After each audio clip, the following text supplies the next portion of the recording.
And we will introduce ourselves. I am Heather Brown, and I'm Janine Shepard. And we both work with ISU as ISBE content specialists. And we started this forum as a way to spread the joy and wonder of mathematics. And that's the story we keep telling, and I'm sticking to it. As a person who loves math, I want to help other people love math. And I think that the work that teachers are doing across the state is so great that we want to be able to share it. And so that's really kind of our goal.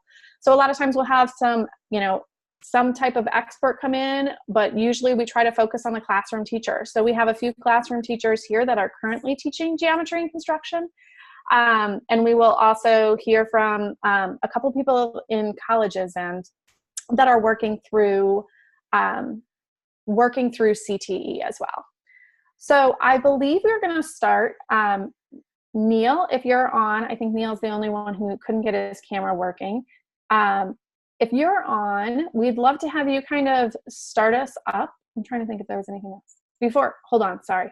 The only other thing I will say is I will put some links in the chat window. These will be links to, if you want to join the forum, you can join the forum and start a discussion. We'll start a thread on our page here. I'll copy that right now. On that same page, you can find links to our Twitter account, our Facebook account. You can find links. You can also see our archived videos, and you can see eventually that's where this video will be housed as well. Was there anything else I need to say about that? I think that's it. So Neal Kaufman, would you go ahead and introduce yourself and kind of tell us a little bit about yourself and your involvement with CTE, and give us some background of why you think we need this geometry and construction course would be awesome.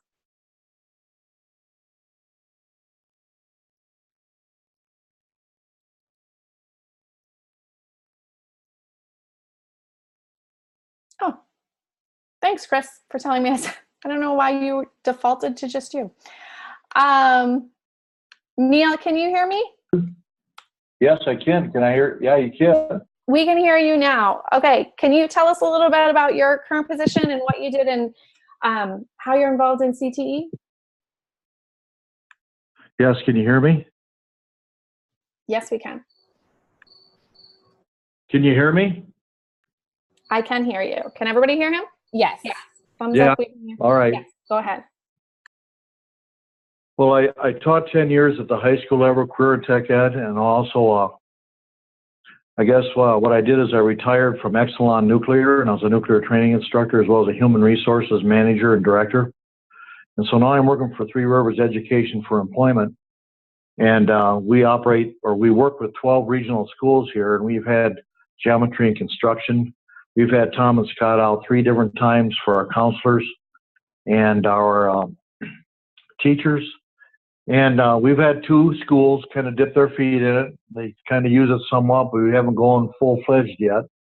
We're hoping one of our schools do that. But why I'm interested in geometry and construction, we used to do aptitude tests at Exelon. And at Exelon, what happened is we're having trouble with people passing these aptitude tests. And it's not college calculus, it's not trigonometry, it's not even a lot of algebra, it's some, but mostly it's applied/contextual math. And so this geometry and construction, as I looked at it and I evaluated, and I worked with Dan Christiansen too.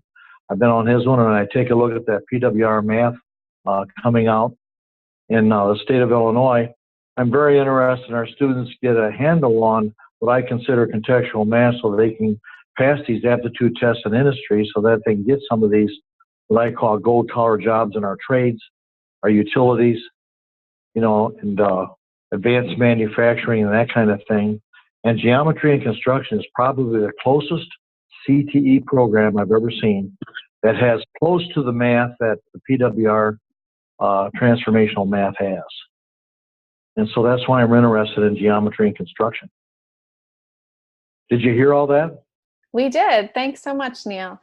Brad, I'm going to ask you to kind of give your background through ISU and what you're doing with regards to CTE and geometry and construction, and maybe talk about some of the resources that your group has created. Okay, can you hear me okay? I'm part of the Illinois Illinois Innovative Curriculum Project, CTE project, and we have funds that were available for conducting this geometry and construction workshop this last summer. We had 10 teachers from across the state and 2 that came down from the UP in Michigan, July 23 to 26. The teachers were actively involved in a lot of projects. They built a shed out of the parking lot. They built a set of stairs. They did some scale models, some houses, some roofs, some framing. They spent a lot of time with the mathematics.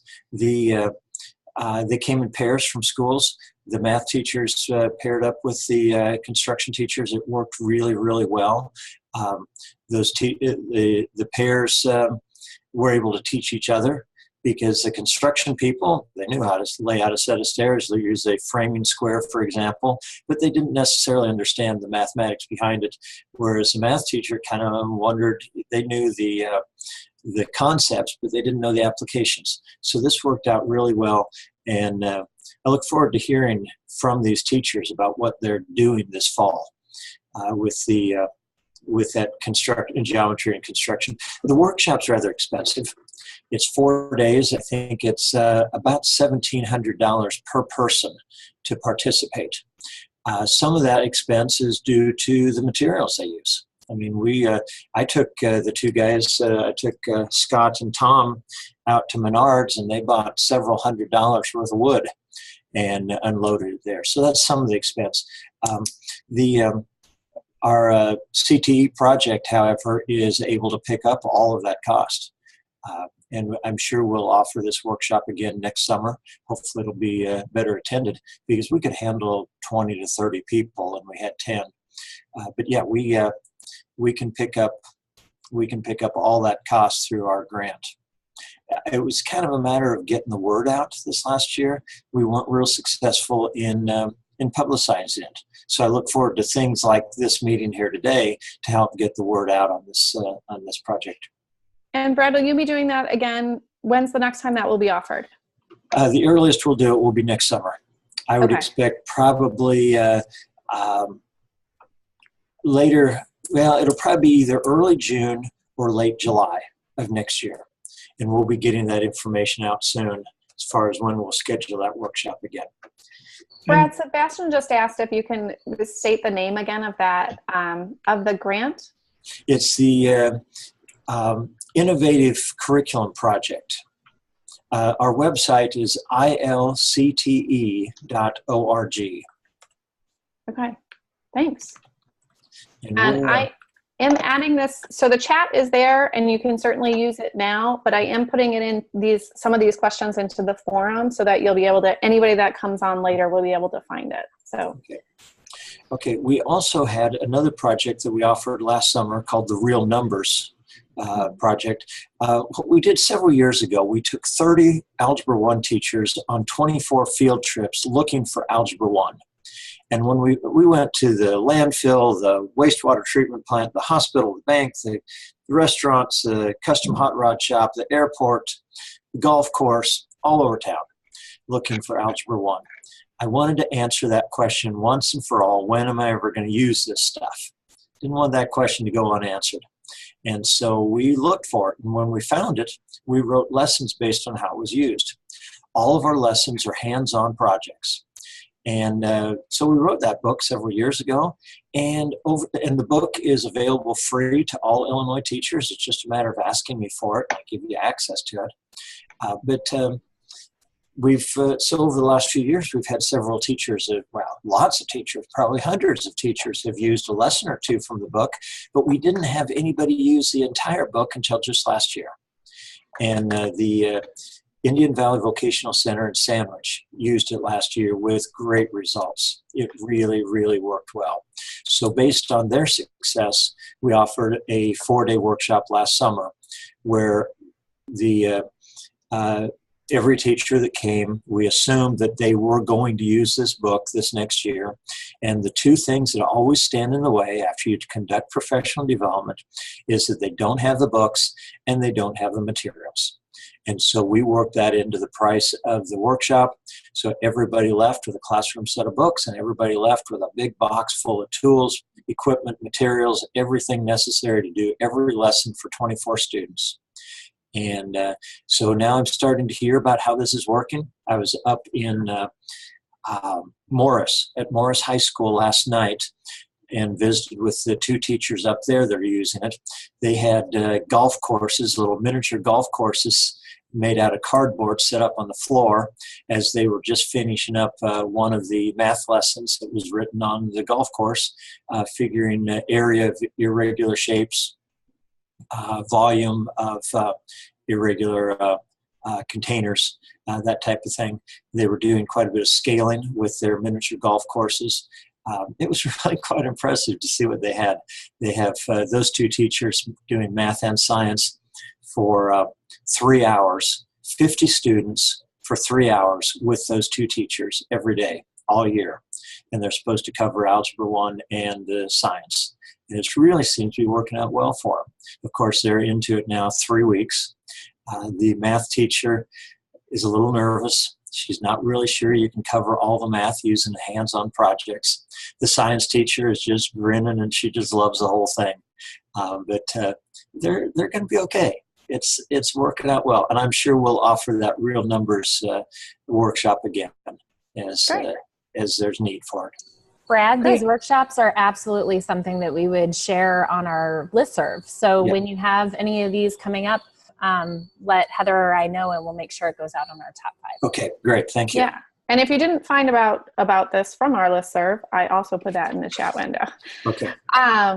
But so we do want to hear from some of the teachers that I know are teaching it. I don't know everybody's background story, but we did ask a few teachers that are currently teaching geometry and construction to join us. So we have Meghan Carlson and Luke Sikora, if you guys want to give a quick wave, that are from Eisenhower. Is that right?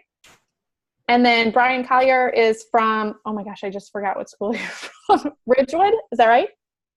Okay, from Ridgewood. And the 3 of them all teach geometry and construction. So Meghan and Luke, do you guys want to, since you guys are cooperating teachers, do you want to tell us a little bit about your experience working with geometry and construction and how you work with each other?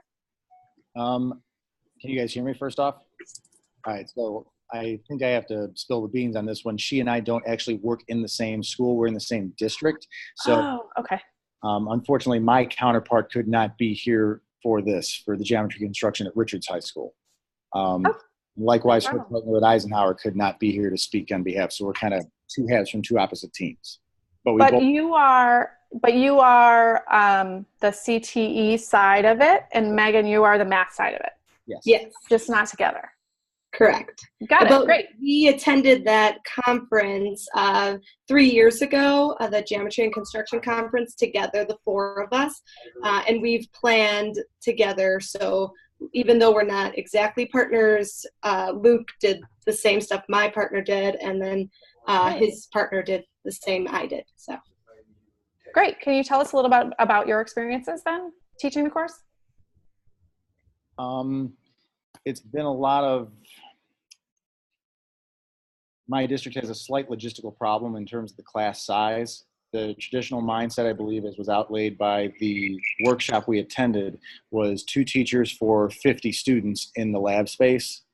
And the problem our school has is we don't have a place that could be used as a build site at every school. So the labs are constrained to only 24 students. So we were actually 2 teachers with 24, which is ideal. However, because we didn't have enough interest at the school this year, they decided not to run geometry and construction at Richards this year. However, it is still running at Eisenhower. With that said, the logistics of getting it set up are relatively similar to how they would be if you had 2 teachers with 50, just trying to find the appropriate level projects for student grade level because, being mindful these are sophomores. Most of them never held a tool before, so you have to make sure that you're cognizant of all the safety issues. Also, in contrast to the traditional geometry and construction, we do it geometry, CAD, and construction. So the fall semester is CAD drafting, which they get traditional hand sketching, they get AutoCAD, they get Inventor, and then they get Revit. So it's mechanical drafting, and then they close out with a little bit of architecture before the end of the fall semester. In the springtime, we jump into full-scale construction. So anybody who's taught construction before knows that's a very, very short, truncated timetable in which to teach traditional framing.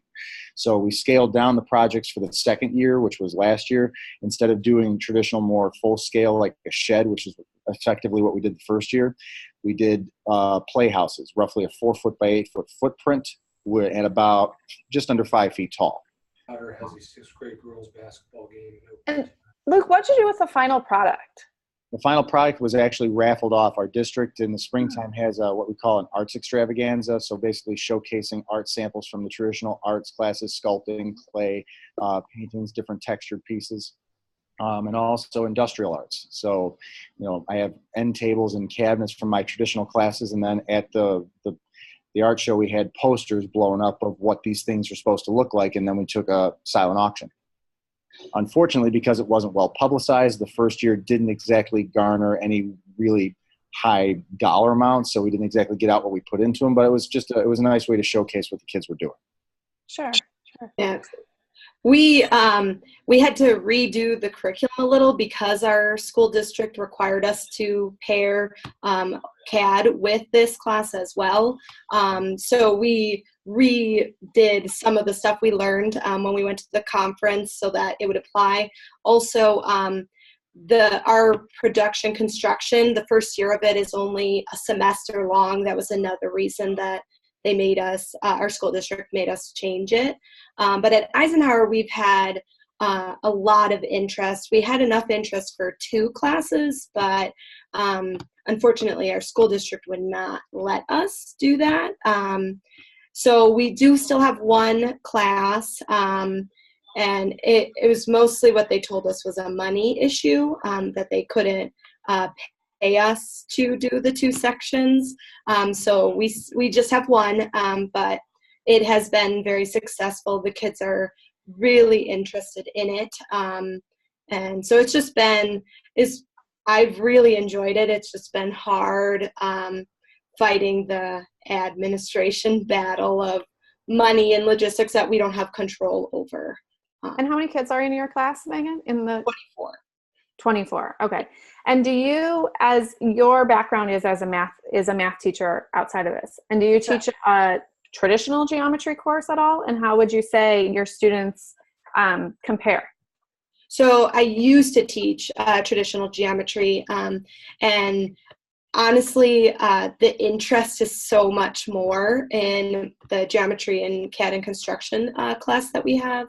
And also just towards the end of the year, I see just a greater understanding of every aspect of geometry, because constantly, we're cycling in all of the geometry concepts so that we can use it in the application of what we're doing on the CAD or construction side of things. So they retain it a lot better as well, because they have to use it in order to do the projects that we have, which is nice. Good. Brian, can you tell us a little bit about your district? And you guys made a different end product your first year, right? Yeah, so first of all, my district, I'm super lucky that admin has given us the green light from the very beginning. They've been super supportive of everything down in tech land here. So our first project, this is the start of our 4th year. Our first project was a 2-story press box for the varsity baseball team, which was a pretty big project, but it turned out great. And it was a great project for us because it's right on Montrose Avenue, where, the main street is in front of the school. So parents saw it, the community saw it. They saw all the hard hats out there and the kids working on it, all winter long. So it was a great project for us. The last couple of years, we've been working on park model house. That's in the back of the school, which it's a 400 square foot house that's built on a trailer. So once we're done with that, it'll get sold, to somebody who has the land for it, and get hauled out of here, and hopefully bring in another trailer to do the next project. Great. And what's your class size, Brian? We've fluctuated. That first class that did the press box, we had about 32. When we proposed the course, I thought it was way too much to have 50. So when we proposed the course, we capped it at 40. Last year we were relatively small at 24, and then this year we're at 34, which seems like a lot of kids to have in the shop, but it's been working out okay having 34. Yeah, 50 kids seems like a lot of kids. When they do 50, when they suggest 50, Brad, have you been part of the training that suggests 50? Well, the reason they suggest 50 is because it's awfully hard to team teach and pull 2 teachers in with any fewer than 1 classroom set per teacher. It's a logistical thing. 1 teacher, 25 kids. 2 teachers, 50 kids. If we do anything less, our costs go up. So the decision is not based on educational things, it's based on dollars. So Scott and Tom try to get the curriculum written so that you can handle 50, but 50 is not ideal for managing a project. I mean, you put 50 people on a 4x8 playhouse, and nobody can even touch it with 1 finger. You start spreading that out around the room, so they're doing sub-assemblies, and that would work. The same with your 400 square foot building. I'm sure that even 34 people scramble around inside that 400 foot building. It's pretty crowded. It's hard to be efficient. And then what we don't want to teach is inefficient construction. That's certainly not what we want. Yeah. So there's some challenges to be faced there. I appreciate the way you guys are working around those things, because the concept itself is excellent. The logistics of it can be very challenging. So we already have some questions coming in through chat, but I am going to encourage you, if you want to unmute, you can certainly ask questions to any of the people that we've already introduced, or each other. So George, I think you've already started. Do you want to unmute and go ahead and ask the question? I'm just curious about the things that they've already been, you've begun to discuss them, the logistics and classroom management around it. Are periods longer? Are they, sometimes CTE classes are like a whole afternoon, or are these regular 50-minute classes? Does it count as something that has geometry content for graduation? I would assume so. And do kids normally take this as something that's well, I have many questions, but I think the first ones are the logistics. Like, yeah, how do you keep all the kids busy, in such a small space for construction? I can probably talk about some of that. So on our park model house, we have roughly 12 different walls with the layout that we're using. So in the beginning it was relatively easy, where you got a few kids on each wall, and then it depends on what you're doing that day. Siding. You put kids on different walls when you're doing the siding. And you just got to be creative. You definitely have choke points, like when we're doing shingling on the roof. We have about 6 harnesses, and really there's not room for much more than 6 kids in harnesses, along with me up there in a harness to do that. And so my math partner, Tristan Coolmore, and he couldn't make this call today because he coaches, but he was pretty bummed about not being here. He is phenomenal at coming up with alternatives to where, if I'm out working on the house with 6 or 8 kids, he's doing a lesson inside that's still construction related. And because this is our 4th year, he can be working on framing a shed inside the shop while I'm outside with kids working on the house. So this year that's kind of what we're doing. We're doing 2 projects simultaneously, one outside and then one in the shop. Our classes are 49 minutes long, and so the way we have it structured is that GIC class is 2 49-minute periods back to back. So we have them 7th and 8th period. You know, so that's the biggest problem, is not enough time. You know, somebody mentioned that they have their kids for 3 hours. I wish we had our kids for 3 hours. I'd be a lot further along in our projects. But yeah, two 49-minute periods, and they get the construction part on paper.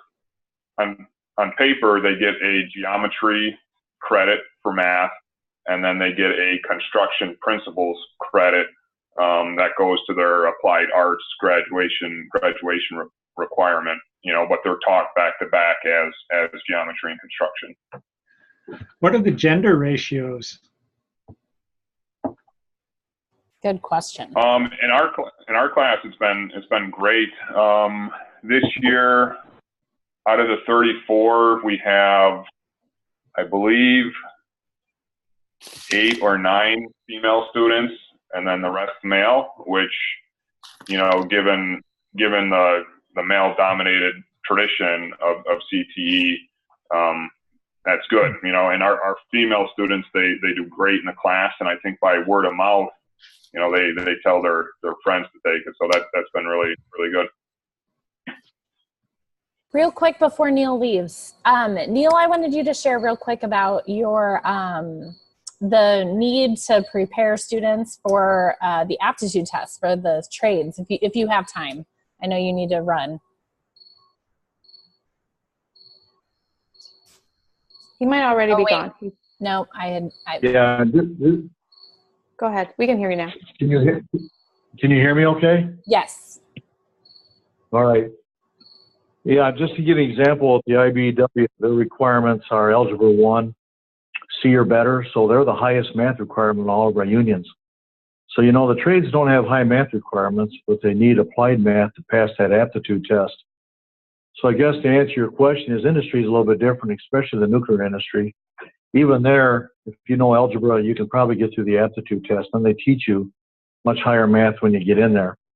So what I'm really interested is these kids, they can't even get an interview without passing aptitude exams. And so any curriculum like the GIC, you know, that I see that they can actually apply the math to something that they can retain. And so when they take an aptitude exam and they have to say, for instance, determine cubic yards for, like, you know, ordering concrete, or they have to know what a hypotenuse is in order to do jack rafters on a house or anything like that, so that they can answer questions on an aptitude exam.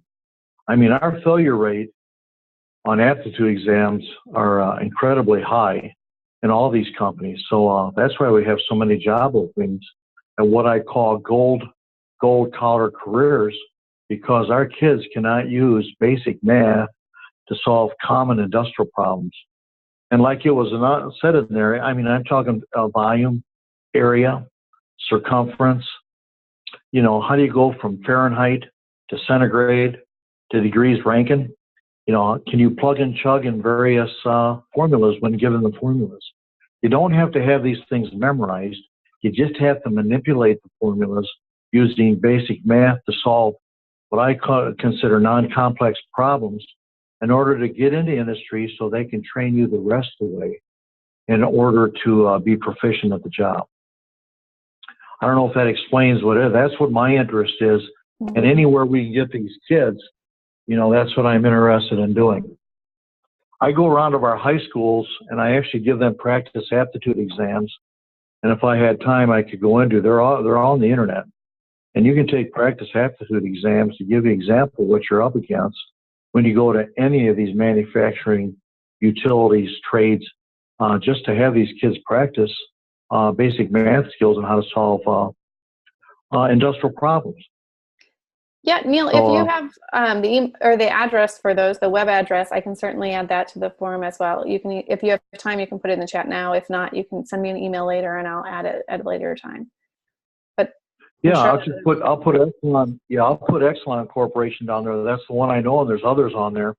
If you go to ExelonCorp.com, you know, and you go through the EEI exams, because they're all validated exams, As you all know, I was a part of the validation process at Exelon Nuclear when we instituted. I think we got about 30 exams there. And you can get right in there just as an employee, and if you want to play with those exams, they score right away. They tell you what you do, and it gives good practice. So I will put that on here just before I leave, and thanks for inviting me to this webinar. Thanks, Neal. Thanks for coming, even though you have to run. Thank you. Going back to Meghan and Luke, can you kind of answer some of the same questions that George asked, that Brian answered, and kind of tell us how it's different or the same at your schools?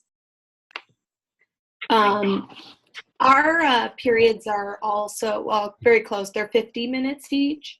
And so we also teach 7th and 8th period back to back. So we have a double period as well. And so we do it a lot of different ways depending on what we need to get done. The students do get credit for both geometry, and then they get a semester credit for CAD and a semester credit for production construction.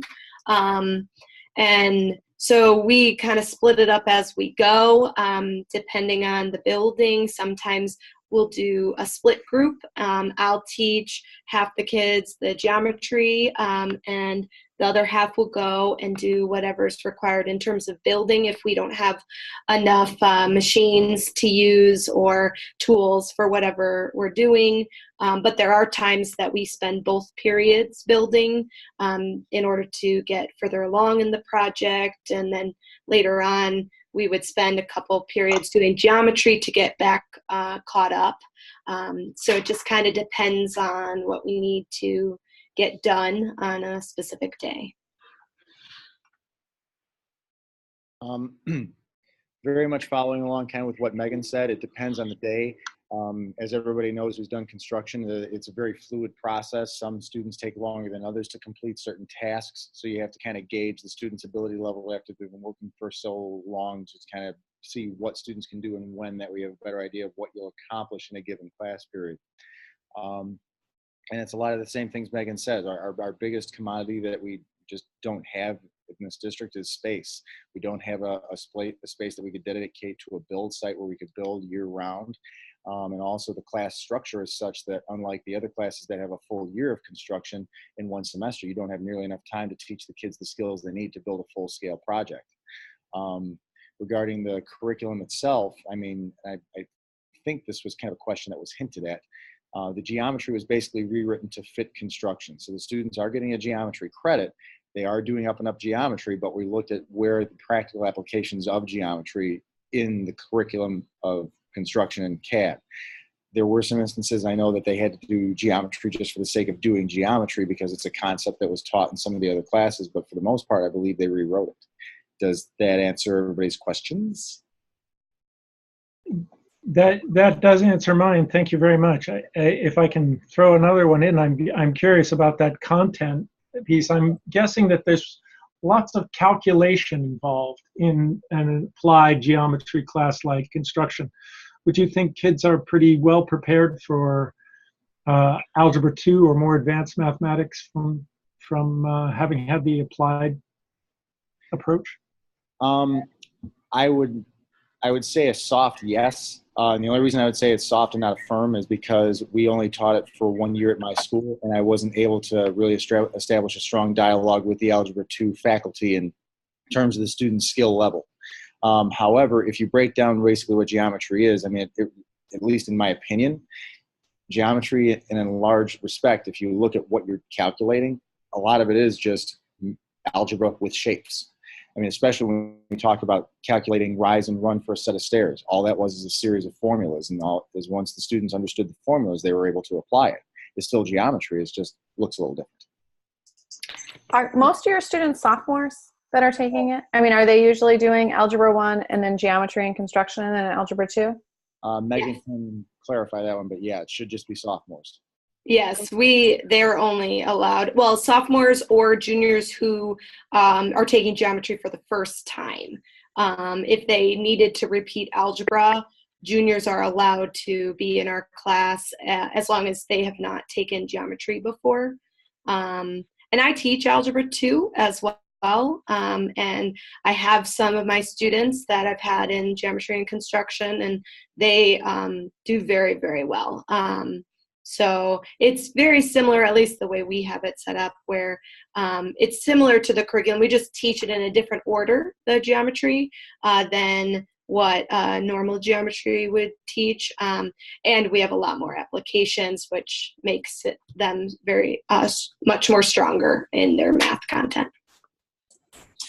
Could I ask a question of you? How did you communicate to fellow teachers and to parents that this was real geometry, that this isn't watered down geometry? We just kept telling everyone, because that was questioned a lot, and that's another issue that we've experienced, because we are hitting, especially this year, we hit a roadblock with administration on whether or not to continue.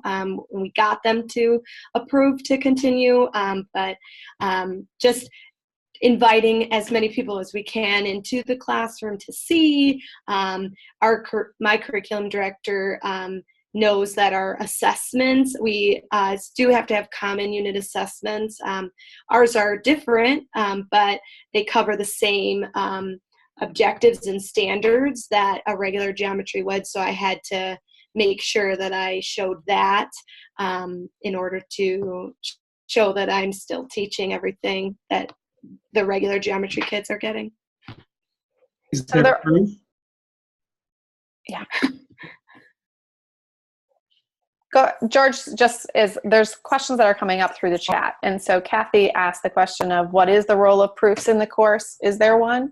So can you guys answer, are they teaching geometric proofs?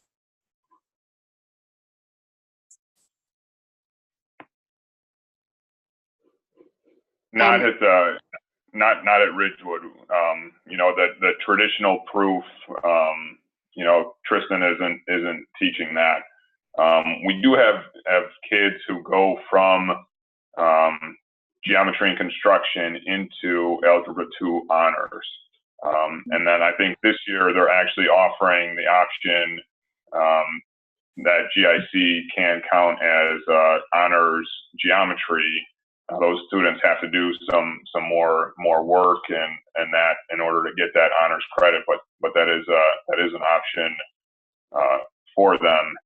And I just wanted to go off on a little tangent here just to let you know that, some of our kids who go through the GIC program, they kind of get mad after geometry and construction because they love GIC and the way the math is taught, and they get mad that they have to go back to a regular math classroom the next year. And we get half freshmen and half sophomores because some of our freshmen take Algebra 1 in eighth grade, so they'll take GIC as a freshman. So we have half freshmen, half sophomores, and then we've also started, because of those students being mad that they had to go back to a regular math classroom, we've also started Algebra 2 and business at Ridgewood. So we're trying to come up with other ways to combine other subject areas with math, because what we found is it's less about the content and more about the application. Being able to connect the math to something real. It's been huge for us. So Kevin asked earlier whether or not you guys have visitors from outside of your school come to watch your class? And if not, would you be willing to?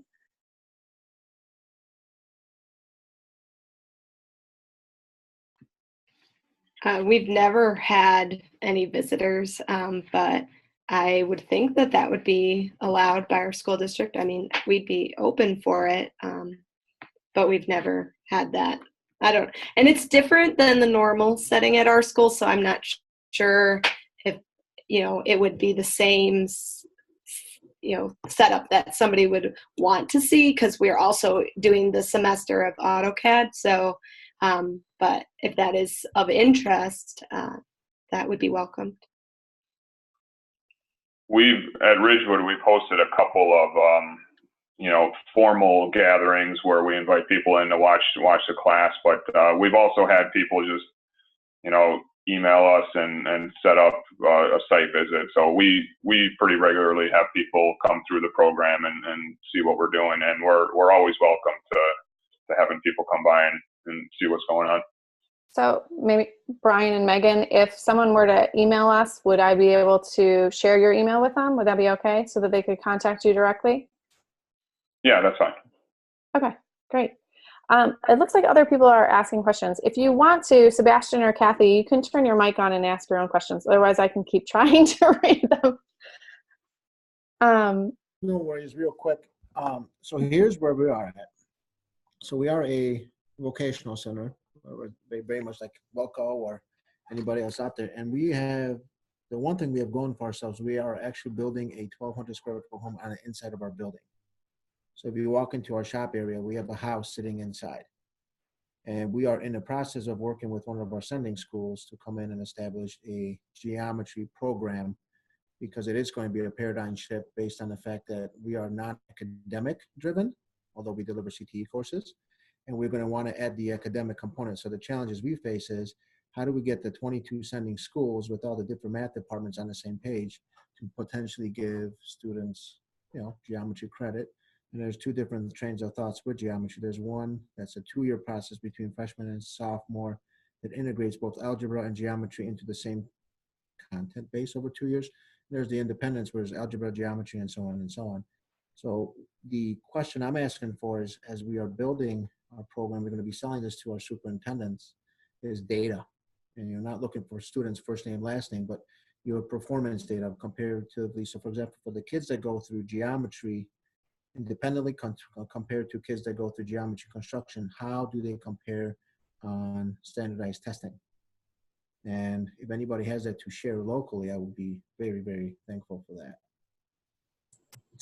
If I could address this quickly here from a different perspective, the situation you're in with your vocational center is exactly the situation that Laura Edwards was in at Indian Valley Vocational Center. So I'd recommend that you contact Laura Edwards up there.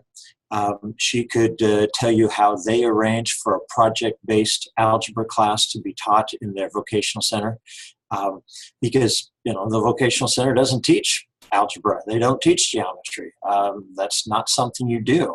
But she saw the need for it, and she was able to get the sending schools to pay tuition for the students that came. And then she worked out all the coding and was able to hire the teacher and all that. And she's been able to convince the sending schools that it's a good idea. It wasn't more than a few weeks into the class that the teachers at the sending schools started recognizing a difference in the attitudes and performance of these kids that were doing it. And so that is a very good PR tool. When you start hearing from those other schools that, hey, what are you guys doing there at the vocational center, because so-and-so is really picking up their game in their social studies class, or really doing well in these other classes here at home. And that's worked out well. So I would recommend that you talk to Laura Edwards, and I can get her email address for you. She is always eager to talk to people about this. We also sat down with all the teachers at the vocational center. We spent a day, went to all the teachers in all the different areas of the vocational center and asked them to tell us what things they're doing that would have a quantitative component. Because we were looking for geometry, we were looking for algebra 2, and we came up with a long list. And so now we've been going through that list, and their teachers have been making lessons off that list.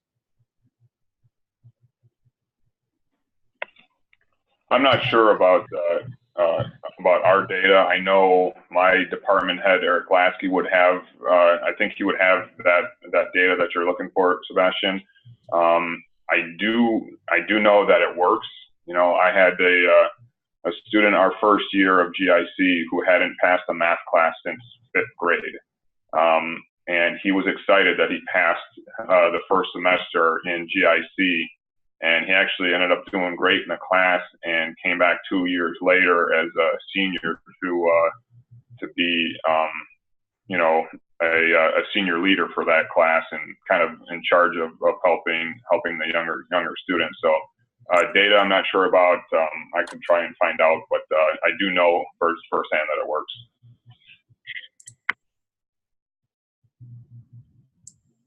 Great. Any other general questions? We had a couple of planned questions, but so far you guys have totally taken it under control. I'm very curious about that. Those older students coming back, that seems like a great thing, like mentors, especially in managing construction spaces. How many of those are there? And I would assume it happens pretty naturally. Yeah, so we had 4 last year.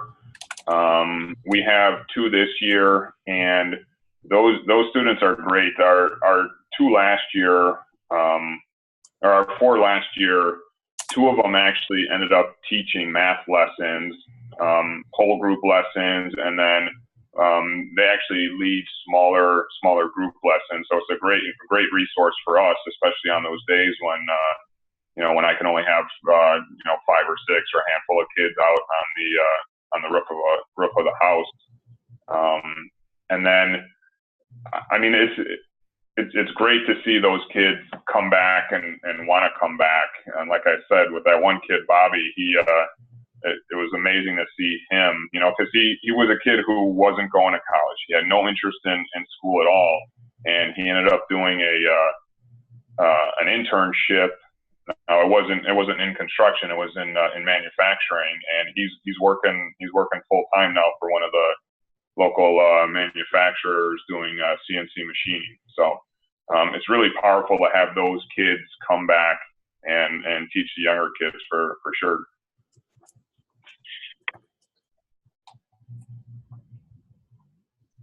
Chris, it looks like you asked a question here. Do you want to restate that? I think they've answered a little bit of that, but maybe you can redirect it a little.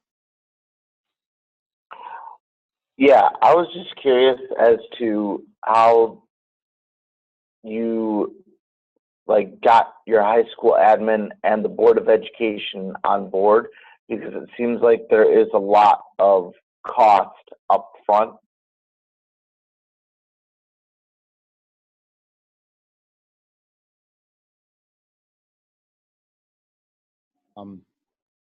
I might be able to help you a little bit with this one.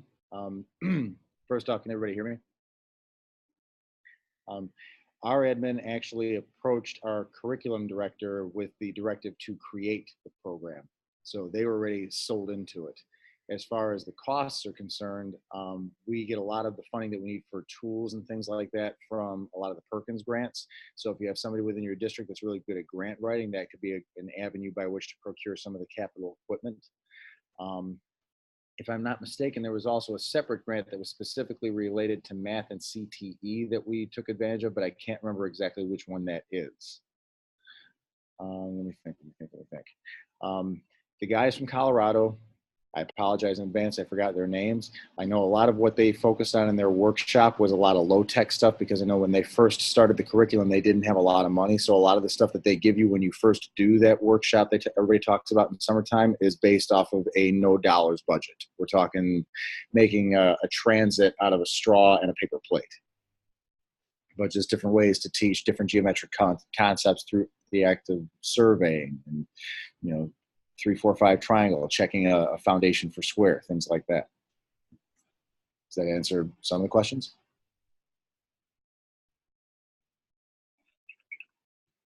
Yes, thank you. Mm-hmm. The cost can really be kept at a minimum as long as you don't start thinking about production equipment.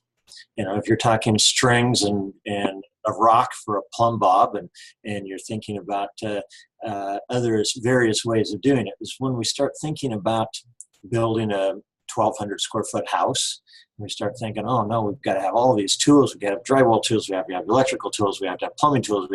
Well, no, not really. There's ways of getting around that. There's ways of teaching the concepts without buying the expensive equipment. Now, the materials, how do you pay for the for the playhouse up front. Just about anything's going to be $500, $1,000. Your 400 square foot house is at what, about $8,000 to $10,000? Where are you coming up with the funds for that?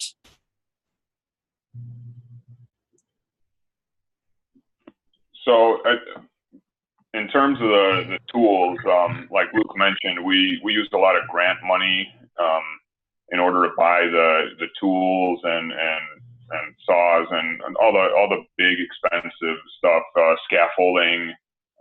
We've used grant money to do that. And then for materials, we looked at it and we didn't have to convince our board too much. They were pretty on board. They loved the idea. But when you looked at my old construction principles class, we were building wall sections in the shop. There were 28 students in a class, 2 to 4 kids working on a wall section. And, so they were spending money on material already. And those wall sections, I mean, it would be a little plumbing, framing, electrical, paint, a little roofing section. They were spending money on that, and that was all just getting destroyed and thrown into a dumpster at the end of the year. And so when they looked at it, they had to front the money for the trailer for the park model that we're working on, but we'll recoup the expense of materials when we sell the park model, so they're at the end of the day, once that's sold, they haven't lost any money. So they always front the money for the trailer and the material, but it's when we sell it, we get the money back. So the school isn't out anything in the long run. So someone also asked about grades. Do you guys have a combined grade, or do you have a separate construction grade and a geometry grade, or how do you split those up?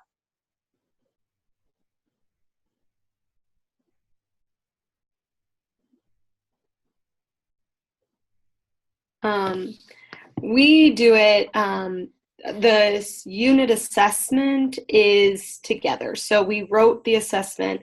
It has the geometry components. It has the CAD or construction components. So that's together. And then other assignments are different. So I assign homework every day for geometry, and they are assigned projects for CAD or mini projects for construction. So the individual geometry stuff and the CAD or construction stuff goes in separately, but the assessments go in together. So overall, their grades are pretty much the same, but there are slight differences between the periods. That's at least how we have it set up in our district. So you do report them as 2 separate grades? They are 2 separate, but they get the same assessment grade in both. Because that part is combined. Brian, is it similar at your school? Yeah, because on paper the kids have like in their grade book it'll say geometry and construction for one class and then construction principles for the other. So in our grade book it is 2 separate grades. A lot of Tristan's summatives are construction problems. Or construction projects. Most of them are actually projects. So that covers the geometry grade, and then a lot of the construction grade is what the students are doing every day on the job site. So a lot of it, just like Scott and Tom out in Colorado, they have the employability card where I give the kids a task for the day. And they kind of grade themselves. They have to reflect on what they actually accomplished that day, and then they give themselves a score. And then, we obviously look at that and say, well, you didn't get that done, so that's not your score for the day. Or, most of them are spot on. Like, hey, I slacked off a little bit today. Give me an 8 instead of an 11.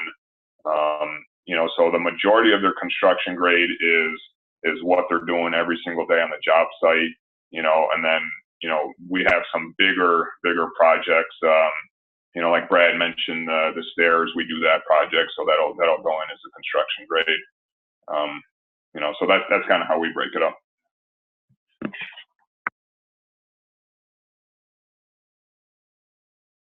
Great. We're just about out of time. Does anybody have any other questions or final thoughts? Heather, did you say you were going to provide us with a list of our presenters today and contact information? I will not post their email addresses on the website, but their names are. And George, if you reach out to me, I will give them to you. I just don't feel comfortable posting people. Oh, sure.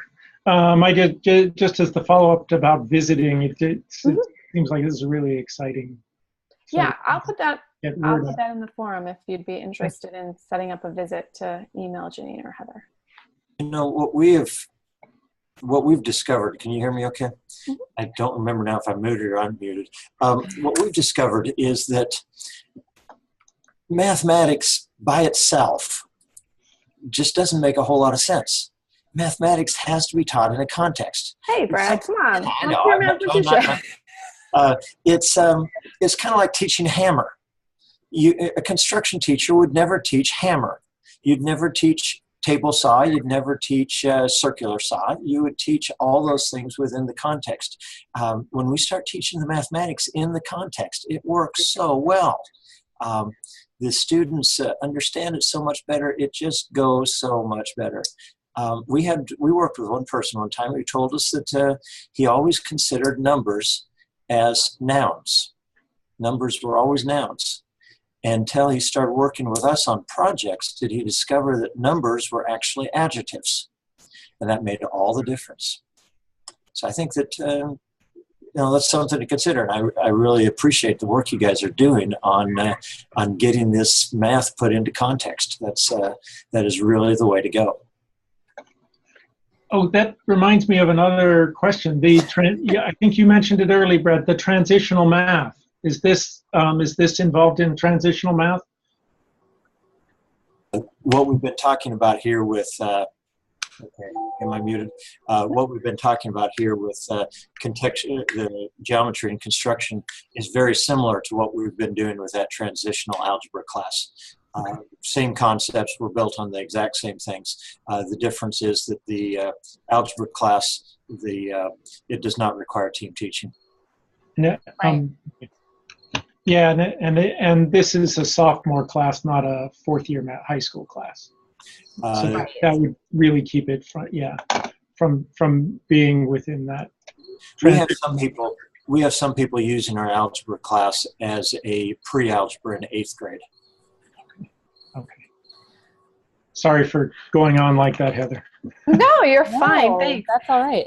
But we are right at 4:30, and I do like to respect everyone's time. If you have any more questions, please write them in the forum on the website, not here, because then I will try to find out answers for you and share them back. So I'm going to, again, link to our website as well as the post survey. So we'll send out an email with both of those as well. But please feel free. I know what we've noticed so far is that a lot of people read through the forum. So I try to keep notes in there, but not a lot of discussion. But if you have questions, please ask them, and I'll try to encourage the people that could answer them to answer them.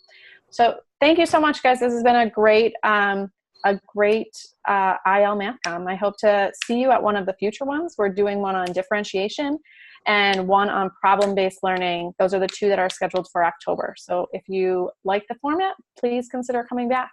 Thanks, guys. Yeah, great. Thank you.